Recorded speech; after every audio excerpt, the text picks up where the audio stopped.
how to fix send failed on Messenger on Android phone. Hello guys, in today's video I'm gonna show you how to fix send fail on Messenger on Android phone. First, open settings and then you need to find here apps and then click apps again and just type here Messenger and go to storage and then click clear cache.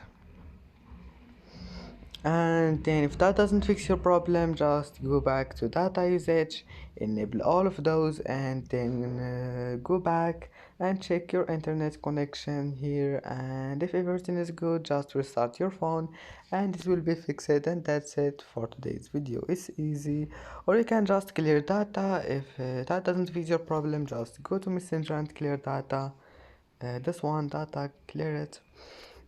And don't forget like and subscribe, and see you in the next video.